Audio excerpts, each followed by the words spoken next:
नमस्कार। दिन भर की बड़ी खबरों के विश्लेषण के कार्यक्रम सुनिए सच में आपका स्वागत है। मैं हूं मुकेश कुमार। तो दोस्तों, शुरू करते हैं आज का सुनिए सच। आज की खास खबरों पर नज़र डालते हुए लालू ने दी चेतावनी, जाति जनगणना न हुई तो जनगणना का होगा बहिष्कार। भड़काऊ नारे लगाने वाला पिंकी चौधरी चैनलों पर छाया पर नहीं हुई गिरफ्तारी। कैप्टन ने सोनिया से की सिद्धू की शिकायत, कहा सरकार की आलोचना ठीक नहीं। किन्नौर में पहाड़ का हिस्सा नीचे गिरने से बड़ा हादसा, बसें दबी, कई की मौत। 6 दिन में तालिबान का 8वें प्रांत पर कब्जे वाले इलाकों में मची भगदड़। खास खबरों पर नजर डालने के बाद अब वक्त है आज की बड़ी खबरों के विस्तार से विश्लेषण का। इसलिए सबसे पहले लेते हैं आज की सबसे अहम खबर। तेजी पकड़ रहे जाति जनगणना के मामले को अब बिहार के पूर्व मुख्यमंत्री लालू प्रसाद यादव ने बुधवार को मुद्दा बनाते हुए चेतावनी दी है कि जाति जनगणना नहीं होने की स्थिति में अनुसूचित जाति, अनुसूचित जनजाति, ओबीसी और दलित जनगणना का बायकॉट करेंगे। उन्होंने चुटकी लेते हुए सरकार से पूछा है कि जानवरों की गणना के आंकड़े लेकर क्या आचार डालें।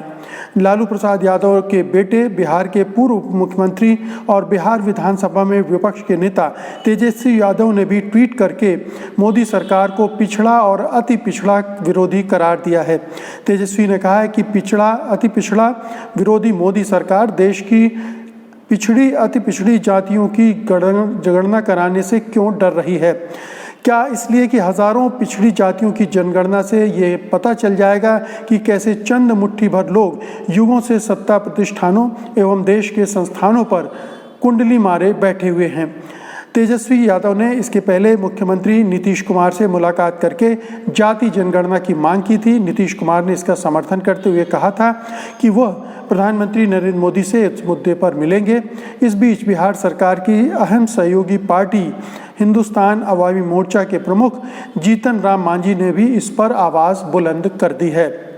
तो लालू यादव जब से जेल से आज़ाद हुए हैं, ज़मानत पर रिहा हुए हैं, उन्होंने मोदी सरकार को घेरने का काम शुरू किया हुआ है और अब ये जातिगत जनगणना को भी मुद्दा बनाते हुए वो मोदी सरकार पर हमला बोल रहे हैं और एक बड़ी चेतावनी उन्होंने दे दी है कि अगर जाति के आधार पर जनगणना न हुई तो फिर वो जनगणना का ही बहिष्कार का ऐलान कर देंगे और देश की तमाम पिछड़ी और अन्य पिछड़ी जातियां इसका बहिष्कार करेंगी, यानी जनगणना की जो पूरी एक्सरसाइज है उसको बेमानी बनाने देगी।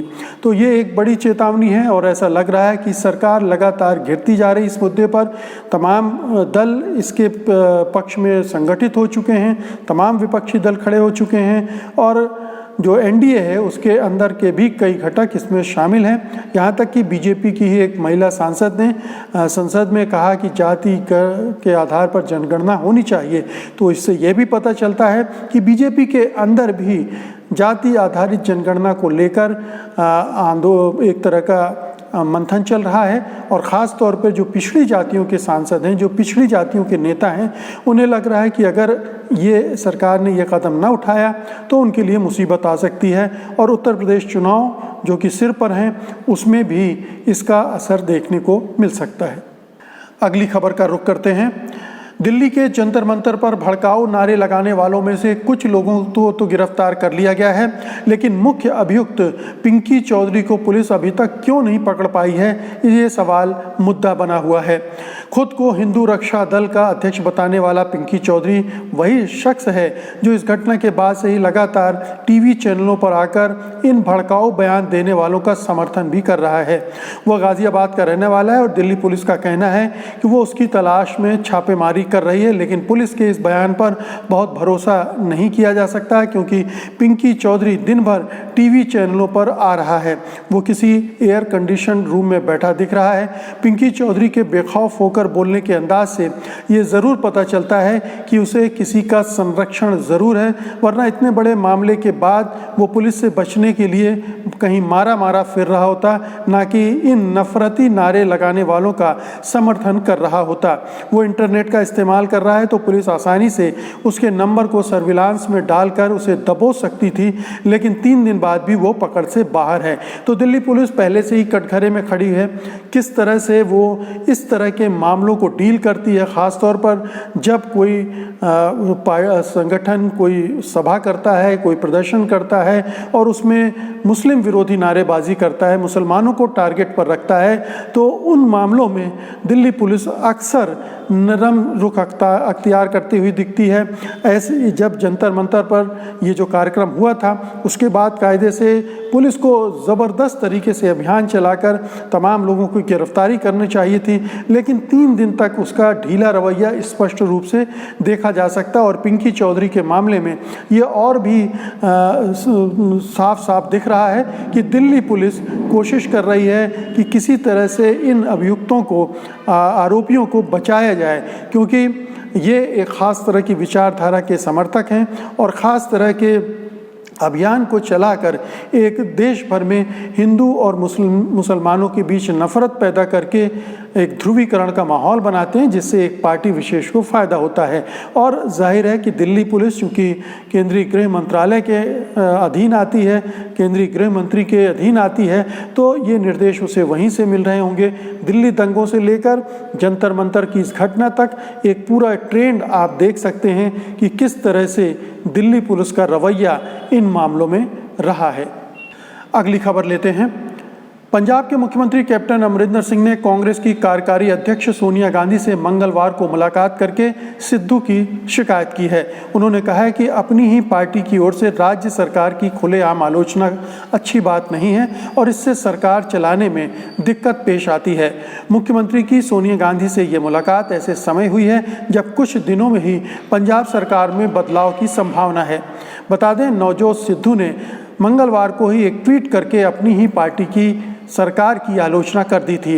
उन्होंने 2018 के ड्रग्स मामले में अकाली दल के नेता विक्रम मजीठिया और दूसरे लोगों के खिलाफ कार्रवाई न करने को लेकर मुख्यमंत्री की आलोचना की थी। सिद्धू ने ट्वीट किया था कि ड्रग कारोबार के दोषियों को सजा दिलाना कांग्रेस के 18 पॉइंट एजेंडे की प्राथमिकता रही है। मजीठिया पर क्या कार्रवाई की गई, यदि और देर हुई तो हम रिपोर्ट को सार्वजनिक करने के लिए पंजाब विधानसभा में प्रस्ताव रखेंगे।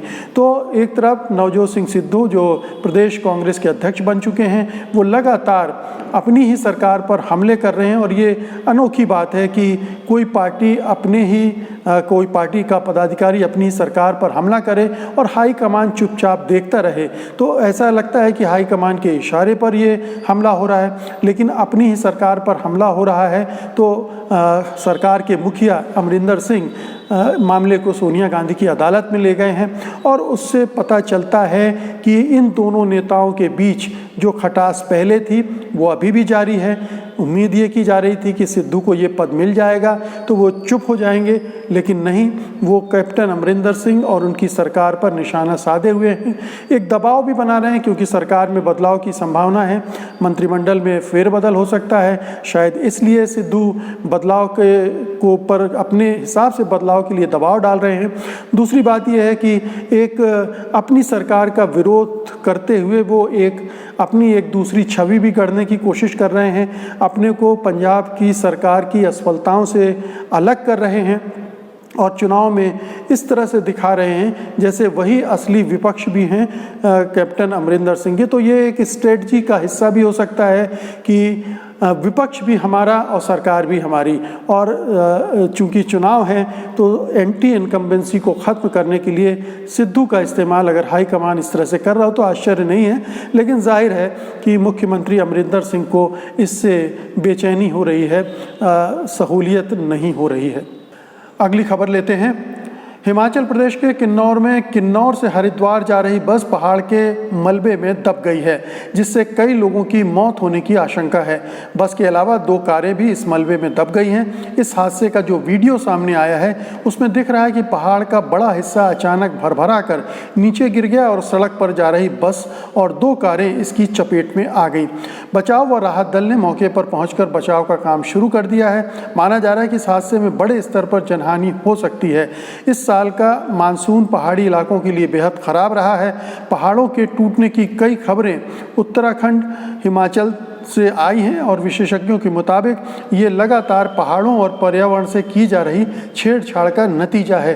तो जिस तरह से जंगल कटे हैं, पहाड़ों पर कब्जे हुए हैं, उससे पहाड़ों की में एक तरह की अनिश्चितता आ गई है, उनकी भूमि के स्खलन का एक सिलसिला सा चल पड़ा है और जब तेज़ बारिश होती है तो इसका ख़तरा बढ़ता जा रहा है और लगातार हम देख रहे हैं कि इस तरह के हादसों की संख्या बढ़ रही है। पिछले 40-50 सालों में ख़ास तौर पर उत्तराखंड और हिमाचल प्रदेश और दूसरे जो पहाड़ी इलाके हैं उनमें पर्यावरण का बिल्कुल भी ध्यान नहीं रखा गया है और जिस वजह से हमें दुर्घटनाओं का एक नया सिलसिला देखने को मिल रहा। माना जा रहा है कि पिछले 10 सालों में ख़ास तौर पर हालात बिगड़े हैं। संयुक्त राष्ट्र के पैनल ने जलवायु परिवर्तन और ग्लोबल वार्मिंग पर बहुत ही चिंता जताई है और ये कहा है कि पहले जो अनुमान लगाया गया था, स्थिति दरअसल उससे कहीं अधिक बुरी हो चुकी है। कई शहर ग्लोबल वार्मिंग के हॉट स्पॉट बन चुके हैं। समुद्र का जल स्तर पहले के अनुमान से अधिक तेज़ी से बढ़ रहा है, जिसे पहले की स्थिति में लाने में हज़ारों साल लग जाएंगे। रिपोर्ट में कहा गया कि जलवायु में जो नुकसान हुआ है उसकी भरपाई शायद अब मुमकिन भी नहीं होगी। तो आप समझ सकते हैं कि हमने पर्यावरण को कितना नुकसान पहुंचाया है और उसके क्या नतीजे भुगतने पड़ रहे हैं। और अब आज की अंतिम खबर लेते हैं। तालिबान ने अफगानिस्तान के उत्तरी प्रांत बदख्शान तालिबान ने अफगानिस्तान के उत्तरी प्रांत बदख्शान पर भी कब्जा कर लिया है। 6 दिनों के अंदर ये 8वां प्रांत है जिस पर इस चरमपंथी संगठन ने नियंत्रण किया है। बदख्शान सामरिक रूप से बेहद अहम राज्य है क्योंकि ये ताजिकिस्तान से सटा हुआ है और इसकी सीमा चीन और पाकिस्तान से भी मिलती है। बदख्शान प्रांत अफगान सरकार के हाथ से ऐसे समय निकला है जब राष्ट्रपति अशरफ गनी खान देश के सबसे बड़े शहर मज़ार शरीफ इसलिए गए हैं कि सैनिकों की हौसला अफजाई कर सकें। इसके साथ ही तालिबान के कब्जे वाले हिस्सों से खबरें आ रही हैं कि हज़ारों की तादाद में लोग घर बार छोड़कर भाग रहे हैं। ये खबरें भी आ रही कि तालिबान लड़ाकों ने अपने नियंत्रण के इलाकों में लड़कियों का अपहरण किया है और उनसे ज़बरन निकाह किया है। बुधवार की सुबह बदख्शान की राजधानी फैज़ाबाद पर तालिबान का कब्जा हुआ था। वहीं दूसरी ओर अमेरिकी राष्ट्रपति बाइडेन ने कहा है कि उनको अफगानिस्तान से सेना वापस बुलाने का कतई अफसोस नहीं है। इसके साथ ही उन्होंने अफगानिस्तान के नेताओं से कहा है कि वो एक साथ आकर तालिबान के खिलाफ लड़ें। तो स्पष्ट है कि तालिबान की बढ़त बहुत तेज़ी से हो रही है। एक के बाद एक वो प्रांतों पर कब्जा कर रहा है, अपनी सत्ता कायम कर रहा है और धीरे धीरे काबुल जो है, काबुल का जो प्रशासन है, राज है, वो सिकुड़ता जा रहा है।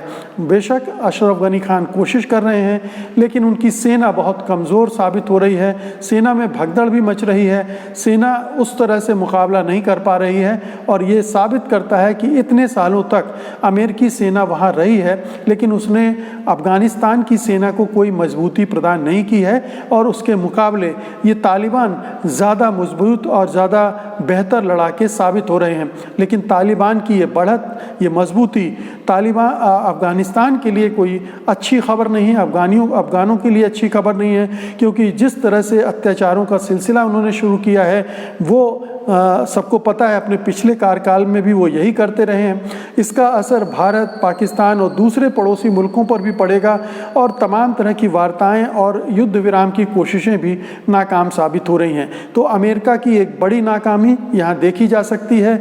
और दूसरी बात यह है कि अब अगर अमेरिकी राष्ट्रपति बाइडेन ये कह रहे हैं कि उन्हें अफगानिस्तान से सेना बुलाने का अफसोस नहीं है तो ये एक तरह की बेशर्मी है क्योंकि वो अब तालिबान को ख़त्म करने गए थे और हाथ झाड़कर वापस चले गए हैं और उन्होंने अफ़गानिस्तान को इन तालिबानों के भरोसे छोड़ दिया है जो कि बहुत ही निर्मम क्रूर तरह का एक संगठन है और उसकी नृशंसता के नमूने अब हमें देखने को मिल रहे हैं। तो दोस्तों, ये थी आज की ख़ास खबरें और उनका विश्लेषण। उम्मीद है कि आपको ये पसंद आएगा और अब इस वीडियो को न केवल लाइक करेंगे कि बल्कि बड़े पैमाने पर शेयर भी करेंगे।